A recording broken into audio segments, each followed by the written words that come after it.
What are we waiting for?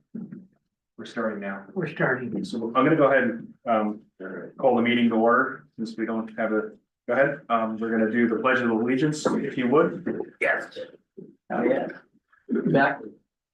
Pledge allegiance to the flag of the United States of America, and to the republic for which it stands, one nation, under God, indivisible, with liberty and justice for all. Okay, Yes. There he is. Now we got it. We got it. all right, so I'm gonna go ahead and do a roll call. We have Brett Cartwright. We have James, Eric. We have Mitch, and we have Robert. We do have a quorum. There's no minutes for this one, and then for new business is the first order of business is the election of officers. And the first one is vice chair, so I'll entertain a nomination for vice chair.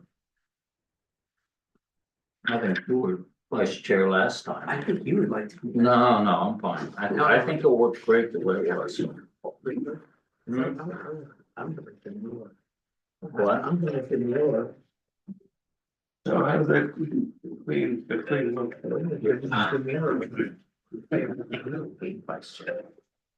That's something you don't think it's any. Yeah, I just don't know that I have the time, so, Right. and you're a little bit more involved anyway, so I would nominate you.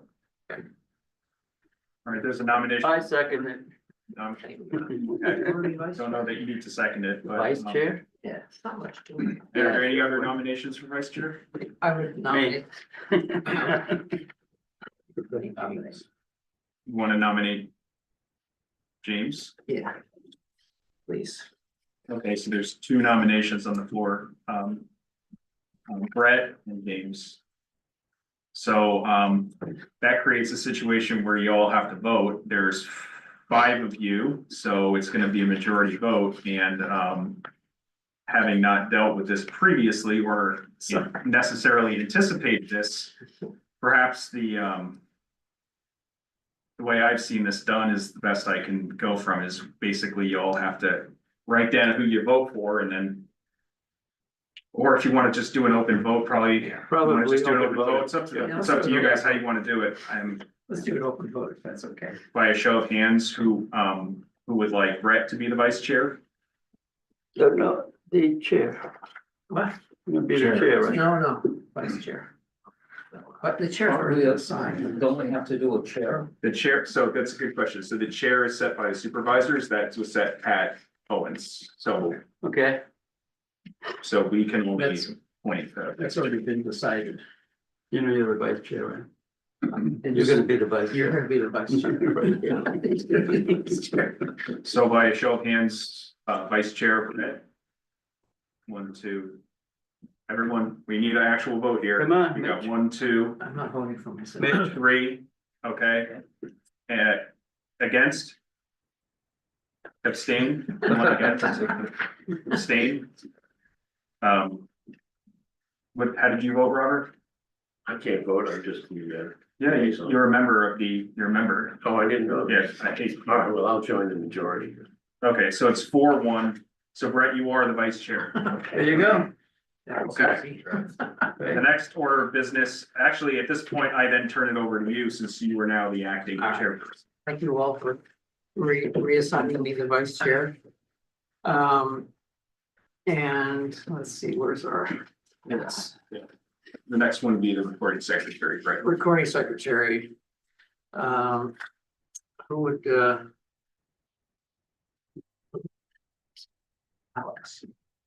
Up to you. I did it last year if you'd like me to be recording Well, secretary. you have the recording of the meeting Mhm. that goes on, and you have that right over there. So I think- I second.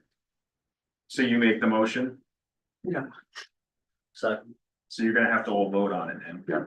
So I heard, okay, so James, and then who seconded it? I did. Mitch, okay. Ah. Okay, How you doing, Ken? okay. Good. Ken, maybe you can make it. Or I'm a little late. That looks like everything through that. Looks like everything turned out okay. Well, so far so good. There you go. So there's a motion on the floor to appoint Alex Jackson as recording secretary. I second.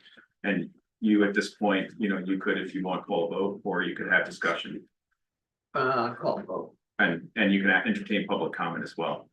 And, whoa. Should. Any public comment? Should the recording secretary? So I call a vote. All in favor, say aye. Aye. I'm ready. There we go.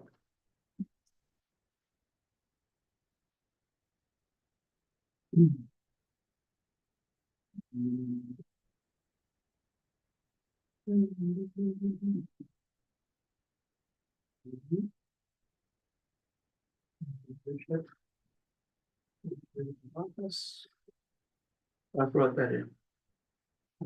So at this point, Brett, we're at B on the agenda. If you open up your binder onto your right, it should be right on the top. You go ahead. It should be, we should be on B, schedule regular meetings. Do you see that there? Yeah, okay.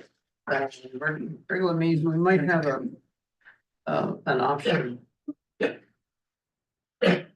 To do it on Wednesday, is that how should we frame that? That's a good question. So at this point, it's basically the Environmental Advisory Council is going to vote on scheduling your regular meetings for the third Tuesday of each month at 7 p.m., which is the same schedule you had last year. Yeah. So at this point, I think it'd be appropriate to entertain a motion to that effect. Okay. I have a motion to have meetings on the third Tuesday of each month. I second.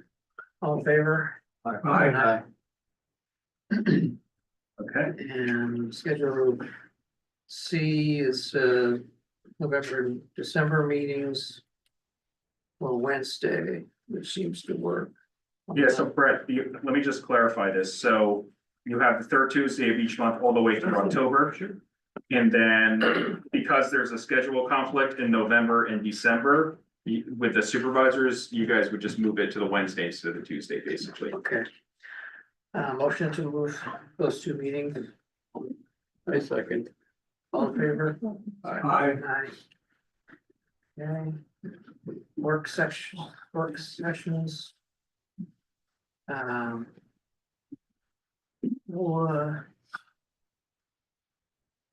What are those comprised of?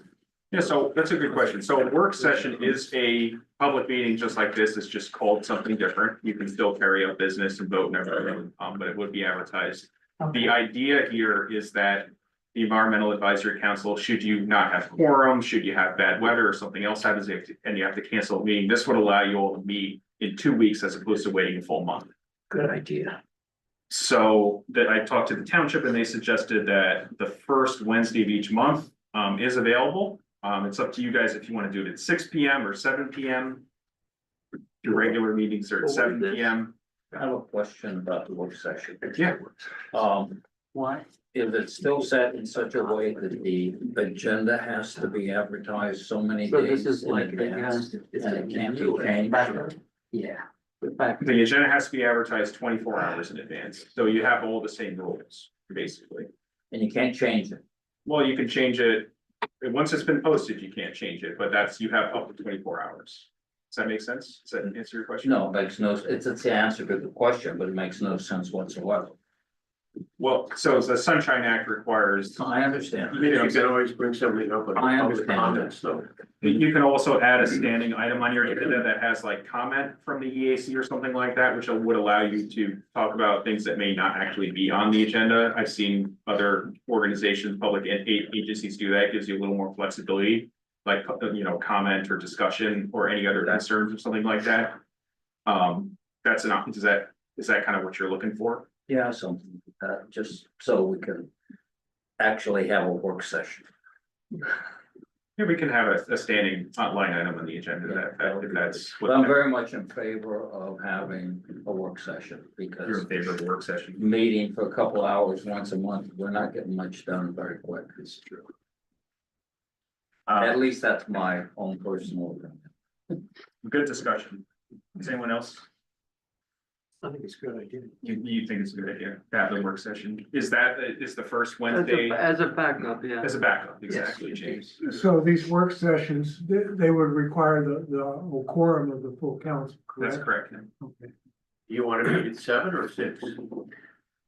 What do we feel about that? Is 7 okay, or would we prefer 6? That's up to you. I would prefer 7 myself. Okay. Yeah. It's fine. 7. All in favor? You would have to entertain a motion. I'd like a correct? motion to. Yeah, I think, I second, Yeah. Yeah, I would recommend wording the motions so. Schedule work sessions for the first Wednesday of each month at 7 PM as needed. I recommend a motion to schedule a work session first Wednesday of each month as needed. 7 PM. Okay. I'll second. Thank you. All in favor? Aye. All right. Okay. We're rifling right through this. You got through the reorganization meeting, right? All right. Okay. Can I make a small statement? 'Cause I'm, I know we got a lot of stuff on our plates.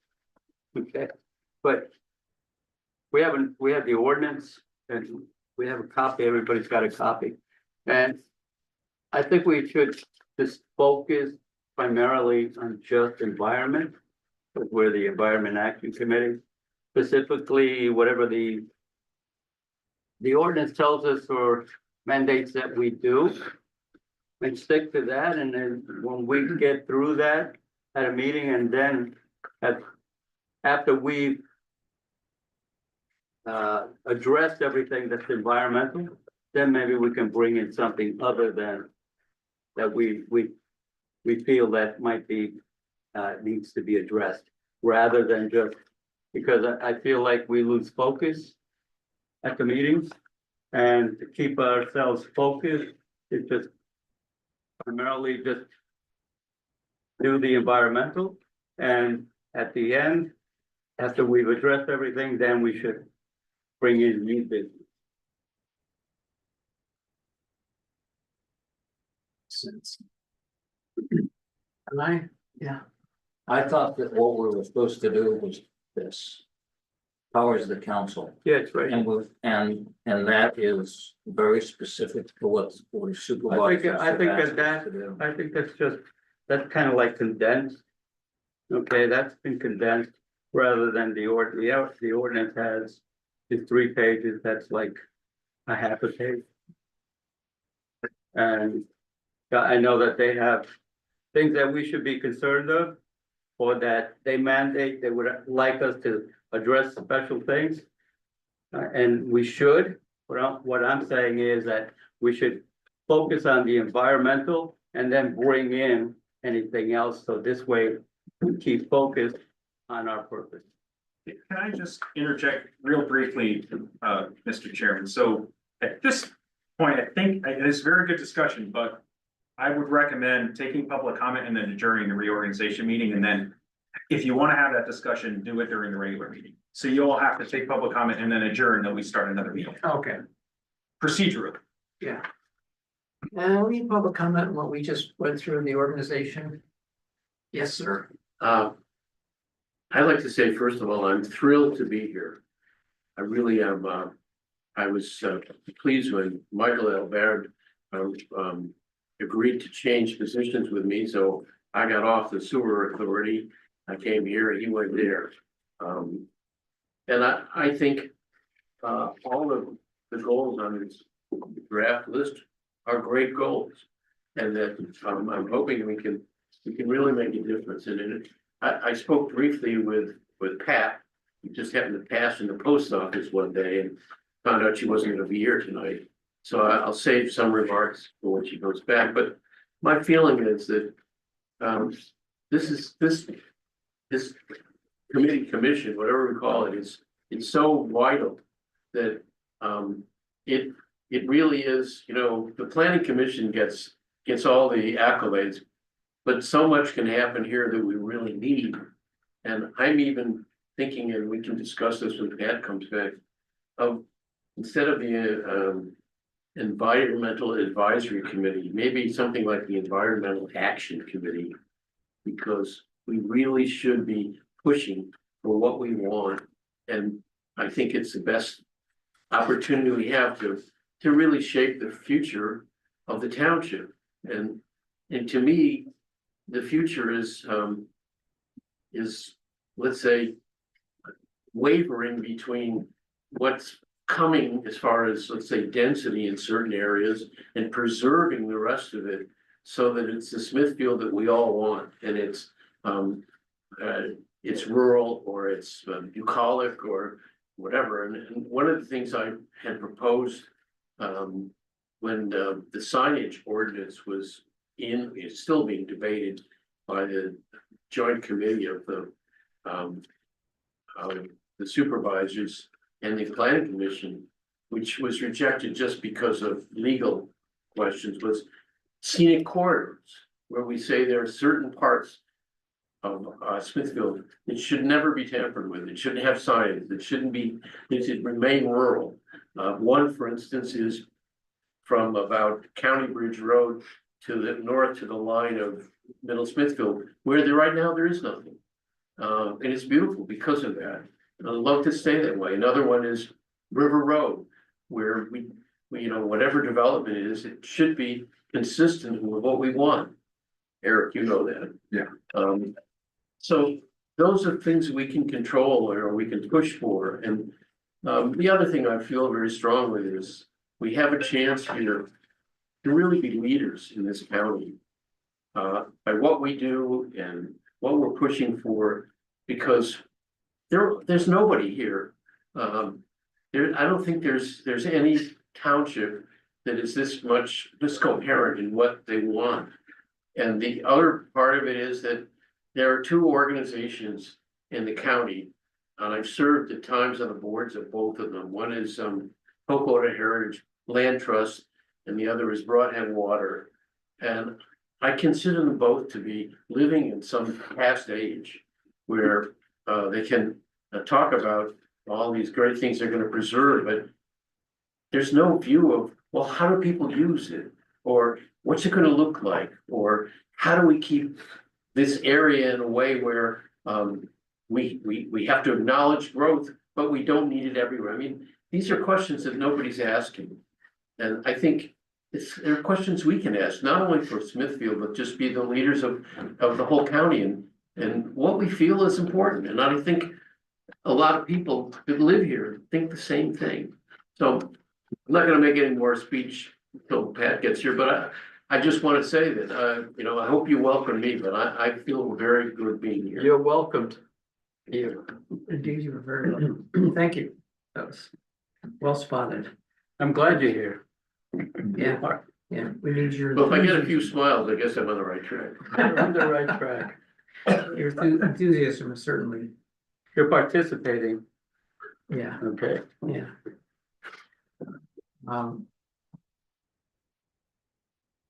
I guess, so we want, sir, please. Can I'd like to add to some of the things that Robert mentioned. But one of the things that, two of the things that we must consider, or that you must consider, and we as a township must consider, are the big I word, infrastructure.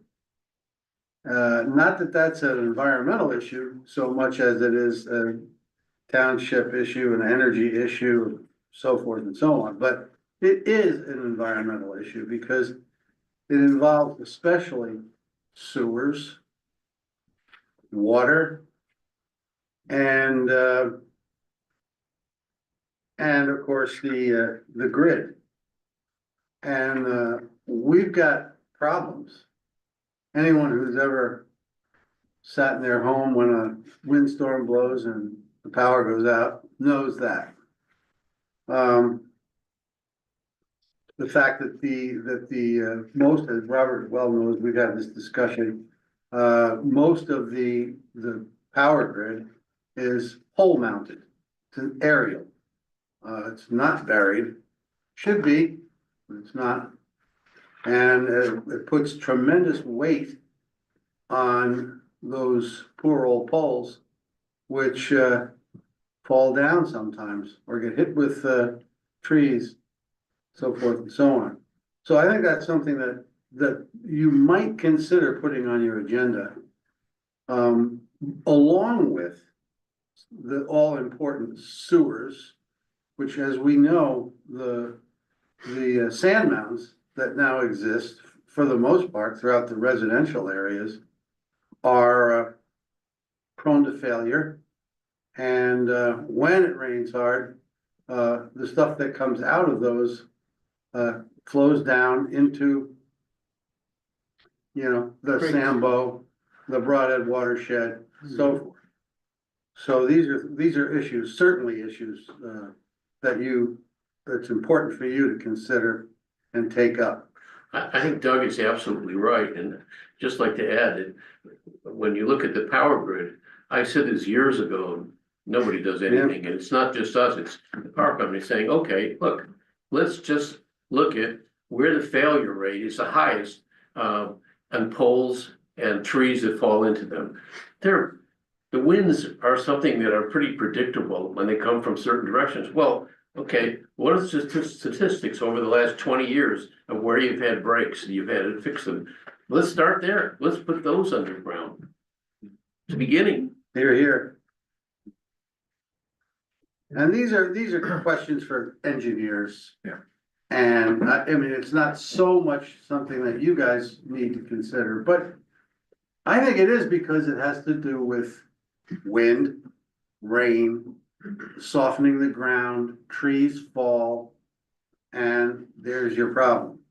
There are some developments in the area where those power lines are buried in the ground. Yep. Your area and my area. Correct. So from Sunrise Village to down in Shawnee Village, right? So that area is all has that new technology. Okay, they did this 20, 30 years ago. And there's no reason why we can't get it done in the whole area. Because you're talking about a electrical grid that is rooted in the 19th century. Yeah. And they haven't changed it. Yeah. Okay, and Since I was a kid, it's before that. Well, telephone poles. they don't want to make the capital outlay to do it. They claim it's too much. What they'd rather do is just fix it as it goes down. Yeah. It's cheaper. And by the way, especially with Med Ed, they have nowhere near the number of linemen that they had, let's say, 20 years ago. They keep cutting it back and cutting it back. And the theory is, well, when we have a bad one, we'll call it crews from other companies. And they do. And I've met guys from Alabama up here during a real bad one. Now, So let me So- ask a question. yeah, go ahead. Other than making a recommendation, which I think we would all support at this point in Right. time, to implement a program to move all of the electrical wires underground within Smithfield Township. Yep. What can this committee do? Well, one of the things you can do is use your imprimatur. I'm sorry? You can use your cloud. And